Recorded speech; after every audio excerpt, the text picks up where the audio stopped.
நண்பர்களுக்கு வணக்கம். அனைவரும் நலமாக இருப்பீர்கள்.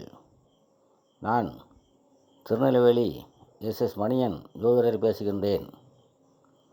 எனது ஜோதிட ஆசானும் எனது தந்தையுமாகிய கோவில்பட்டி திரு கே சங்கரன் பிள்ளை அவர்களையும் எனது மானசீக குருவான ஜோதிட கலையரசு ஐயா ஆதித்ய குருஜி அவர்களையும் வணங்கி கேது கிரகத்தை பற்றிய விளக்கங்களை முந்தைய பதிவுகளின் தொடர்ச்சியாக காண்போம். சந்திரனின் நிழலால் உண்டாகும் இவற்றின் வளையம் போன்ற சுற்றுப்பாதை வடபாதி தென்பாதி என இரண்டு பிரிவாக பிரிக்கப்பட்டு ஒன்று ராகுவாகவும் இன்னொன்று கேதுவாகவும் நமக்கு சொல்லப்பட்டிருக்கிறது. சந்திரனின்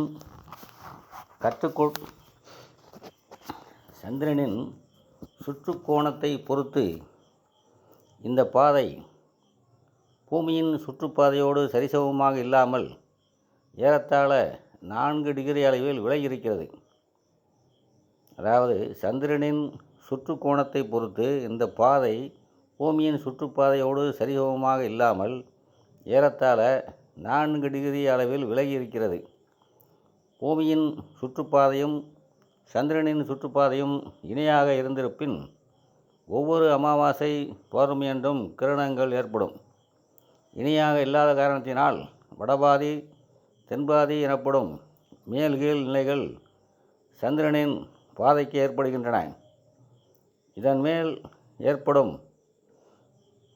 இதில் மேல் எனப்படும் வடபாதி பாதை பாம்பின் தலை எனப்படும் ராகுவானதால் காலபுருஷனின் தலை எனப்படும் மேசம் முதல் 6 ராசிகளான கன்னி வரை ராகுவிற்கு வலு என்றும், கீழ்பாதியான வால் எனப்படும் தென்பாதி பாதை கேதுவானதால் காலபுருஷனின் வால் பகுதியான மீனம் முதல் துலாம் வரை கேதுவிற்கு வலு என்றும் சொல்லப்பட்டது. இதன்படி நுணுக்கமாக சொல்லப்போனால் எந்த ஒரு லக்கணமாக இருந்தாலும் துலாம் முதல் மீனம் வரை கேது இருக்கும் நிலையில் கெடுபலன்களை செய்வது இல்லை.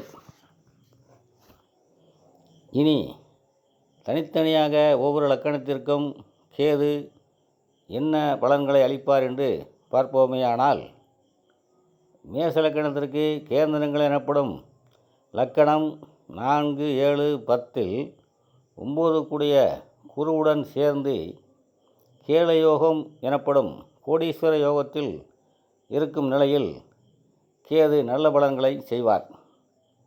குறிப்பாக லக்கணம் 4, 7ஆம் இடங்களான மேசம், கடகம், துலாம் ஆகிய இடங்களில் கேது இருக்கும் பொழுது மேசத்திற்கு மேம்பட்ட நன்மைகள் இருக்கும். 9ஆம் இடமான தனுசில் சந்திரன், சுக்கிரன், சனியுடன் கூடி சூட்சும வலு பெற்றிருக்கும் நிலைகளிலும் 11ஆம் இடமான கும்பத்தில் இருக்கும் நிலைகளிலும் மேன்மையான பலன்களை மேசத்திற்கு செய்வார். ரிஷப லக்கணத்திற்கு கேது நன்மைகளை தர விதிக்கப்பட்டவர் இல்லை. எனினும் கன்னி, விருச்சகம், கும்பம் ஆகிய இடங்களில் இருக்கும் நிலைகளில் ஓரளவுக்கு தொடர் கொண்டுள்ள கிரகங்களை பொறுத்து சாதகமான பலன்களை செய்வார். 11ஆம் இடமான மீனத்தில் இருக்கும் பொழுது குருவின் வலுவை பொறுத்து வெளிநாடு தொடர்பான நன்மைகள் இருக்கும். 5ஆம் இடமான கன்னி கேதுவிற்கு பிடித்த வீடு என்பதால் இங்கே சூரிய, செவ்வாய், சனியுடன் சூட்சுமர்களுடன் இணைந்திருக்கும் நிலையில் தனது தசையில் நன்மைகளை செய்வார். 6ஆம் இடமான துலாத்தில் இருப்பது நன்மைகளை தராது. ரிஷப லக்கண நாயகன் சுக்கிரனே அந்த இடத்தின் அதிபதி என்பதாலும், சுக்கிரனுக்கு அந்த வீடு மூலத்திரிகோணம் என்பதாலும் அந்த இடத்தில் கேது இருக்கும் நிலையில் சுக்கிரனின் 6ஆம் இடத்து கரத்துவங்களை மேலோங்கி கெடுபலன்கள் ஓங்கி நிற்கும். மிதுன லக்கணத்திற்கும் கேது நல்ல பலன்களை தர இயலாத நிலையில் 4ஆம் இடமான கன்னியில் சனியுடனும் 6ஆம் இடமான விருச்சிகத்தில் தனித்தும் 9ஆம் இடமான கும்பத்தில் குரு அல்லது புதனுடன் இணைந்தும் தசை நடத்தும் நிலையில் நற்பலன்கள் இருக்கும். 7ஆம் இடமான தனுசிலும் 10ஆம் இடமான மீனத்திலும் சனியுடன் இணைந்து சூட்சும வலுப்பெற்று இருப்பதும் நன்மை தரும் அமைப்புதான் என்பதால் இது போன்ற நிலைகளில் மீனலக்கணத்திற்கு சுபராக மாறி அவருடைய தசை புத்திகளில் நன்மைகளை செய்வார். நன்மைகளை தரும் அமைப்பில் கேது இருக்கும் பொழுது இந்த லக்கணத்தின் 6க்குடையவரான செவ்வாய் சுப சூட்சும வலு அடைந்திருக்க வேண்டும் என்பது முக்கியம். கடக லக்கணத்திற்கு கேது நல்ல நன்மைகளை செய்வார். இந்த லக்கணத்தின் 3ஆம் இடமான கன்னியிலும் 5ஆம் இடமான விருச்சிகத்திலும் கேது தனித்தோ குருவுடன் இணைந்து அல்லது குருவின் பார்வையில் இருக்கும் நிலையிலோ கேதுவால் நன்மைகள் இருக்கும். 8ஆம் இடமான கும்பத்தில் சனியின் தொடர்புகள் ஏற்படாத வரை கெடுதல்களை செய்ய மாட்டார். 6ஆம் இடமான தனுசில் கேது தனித்திருப்பது நன்மைகளை தராது. இதுபோன்ற அமைப்பில் இந்த லக்கணத்தின் 6க்குடையவரான குருவுக்கு தனுசு மூலத்திரிகோண வீடு என்பதால் இருக்கும் வீட்டின் இயல்பை பெறக்கூடிய கேது 6க்குடையவனாகவே மாறி கடன், நோய், எதிரி போன்ற பலன்களை செய்வார். உபசய ஸ்தானங்களான 3, 6, 11ஆம் இடங்கள் ராகு கேதுக்களுக்கு நல்ல இடங்கள் என்று நமது மூலநூல்களில் சொல்லப்பட்டிருந்தாலும் அது ஒரு பொதுவான விதிதான். எல்லா நிலைகளிலும் இந்த 3 இடங்களில் உள்ள ராகு கேதுக்கள் நன்மைகளை செய்வது இல்லை. ஒரு பொது விதியோடு பல்வேறு நுணுக்கமான அமைப்புகளை பொருத்தி பார்த்து கிரகங்களின் செயல்பாட்டை புரிந்து கொண்டு பலன் அறிவதில்தான் ஒரு ஜோதிடரின் மேன்மை அடங்கியிருக்கிறது. கடக லக்கணத்திற்கு குரு 9க்குடைய பாக்கியாதிபதியாக இருந்தாலும் அவர் யோகர் அல்ல, சுபர் மட்டுமே.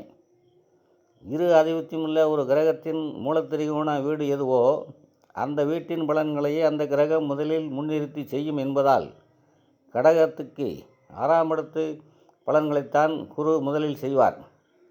அதிலும் 6ஆம் இடத்தோடு குரு நேரடியாக தொடர்பு கொள்ளும் நிலையில் கெடுபலன்கள் அதிகமாக இருக்கும்.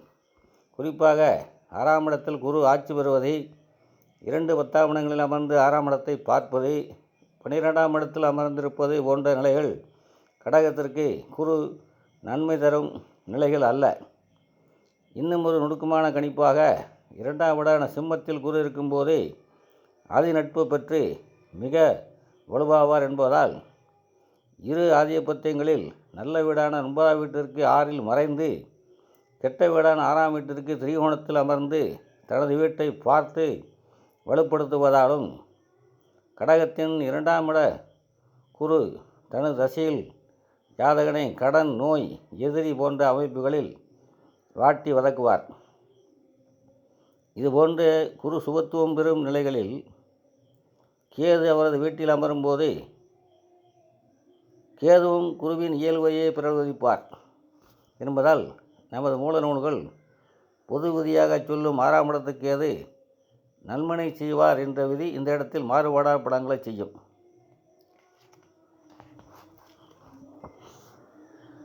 ராகு கேதுக்களின் கடும் எதிரிகளாக உருவகப்படுத்தப்பட்ட சூரிய சந்திரர்களின் லக்கணங்களான கடகத்திற்கும் சிம்மத்திற்கும் ராகு கேதுக்கள் பெரிய நன்மைகளை செய்ய மாட்டார்கள் என்பதே ஒரு பொது விதி. ஒரு ஜாதகத்தில் கிரகங்கள் தரும் நல்ல தீய பலன்களை தெளிவாக புரிந்து கொள்வதற்காகவே ஜோதிடத்தில் கிரகங்களுக்கிடையே மனித உறவுகளும் பகை நட்புகளும் சொல்லப்பட்டது என்பதை ஏற்கனவே சொல்லியுள்ளோம். உதாரணமாக நமது புராணங்களில் யதார்த்தத்திற்கு ஒத்துவராத அபத்தமாக கருதப்படும் அனைத்து கதைகளுக்கும் பின்னாலும் ஏதேனும் ஒரு தத்துவார்த்த உண்மையோ, சற்று ஆழமாக சிந்தித்தால் அற்புதமான இன்னொரு கோணமோ, அல்லது ஏதேனும் ஒரு ஜோதிட சூட்சமமோ மறைந்திருப்பதை நாம் காணலாம். கிரகங்களை மனிதர்களாக்கி அவர்களுக்கு மனைவி மகன் உறவுகளை கொடுத்தது ஜோதிடத்தை நமக்கு எளிமையாக புரிய வைக்கவே என்பதை உணர்ந்து கொண்டாலே நமது தெய்வாம்சம் பொருந்திய ஞானிகள் ரிஷிகள் மேதமை அவர்களின் மேதமை எளிதில் விளங்கும். உதாரணமாக சந்திரனுக்கும் புதனுக்கும் உள்ள உறவு நிலை சற்று சிக்கலானது. சந்திரனுக்கு புதன் நட்பு, ஆனால் புதனுக்கு சந்திரன் பகை. இது புரிந்து கொள்ள சற்று சிரமமான ஒரு விஷயம். இருவருக்குமே ஒருவருக்கொருவர் எதிரிகள் அல்லது நண்பர்கள் என்றால் விளங்கிக் கொள்வதில் சிரமம் இருக்காது. இவர் அவருக்கு நண்பர், ஆனால் இவர் அவருக்கு எதிரி என்பது புரிந்து கொள்ள சற்று தருமாற்றத்தை கொடுக்கும். சந்திரன் புதன் விஷயத்தை பொறுத்தவரை இந்த நட்பு பகை விவரங்களின் உண்மையான அர்த்தம் என்னவெனில், புதனின் மிதுன கன்னி லக்கணங்களுக்கு சந்திரன் நன்மைகளை செய்வார் என்பதும், சந்திரனின் கடகத்திற்கு புதன் முழுமையான நன்மைகளை செய்ய மாட்டார் என்பதும் தான். ஆனால் புரிந்து கொள்ள கடினமான இந்த ஜோதிட உண்மையை விளக்கவே நட்பு பகை உறவுகள் இங்கே ரிஷிகளால் சொல்லப்பட்டன. அதிலும் ஒருவர் மற்றவருக்கு நட்பு, அந்த மற்றவர் இவருக்கு பகை என்பதை நாம் எளிமையாக புரிந்து கொள்ளவே நமது மேலான ரிஷிகள் சந்திரனை தாயாக உருவகப்படுத்தி சந்திரனின் கள்ளத்தொடர்பால் பிறந்தவன் புதன் என்று உருவகப்படுத்தி நமக்கு விளக்கினார்கள். மேலோட்டமாக பார்க்கும் பொழுது இது ஒரு அபத்தமான ஆபாச கதையாக தோன்றினாலும், ஒரு முறையற்ற விதத்தில் பிறந்த ஒரு குழந்தை சகல திறமைகள் இருந்தும் ஒரு புது இடத்தில் அதன் பிறப்பு குறித்து அவமானப்படுத்தப்படும். அந்த நிலையை தனக்கு தந்த தாயை எந்த நாளும் வெறுக்கும். அதே நேரத்தில் குழந்தை எந்த விதத்தில் பிறந்தாலும் தாய் அதனை ஒருபோதும் வெறுப்பது இல்லை. இந்த கதையில் உள்ள கருத்தை மனதில் பதித்து கொண்டு சந்திரன் புதன் இடையிலான ஜோதிட உண்மையை நாம் விளங்கிக் கொள்ள வேண்டும் என்பதற்காகவே இது சொல்லப்பட்டது. இந்த கதையை தெரிந்து கொண்ட பின் ஒருவருக்கு சந்திர புதனுக்கிடையிலான உறவுமுறை மறக்காது என்பதோடு ஜோதிட சூட்சுமங்களை இதுபோன்ற கதை சொல்லி விளக்கிய நமது மகரிஷிகளின் ஒப்பற்ற ஆற்றலை விளக்க வார்த்தைகளே இல்லை. இத்துடன் இப்பதிவை நிறைவு செய்கின்றேன்.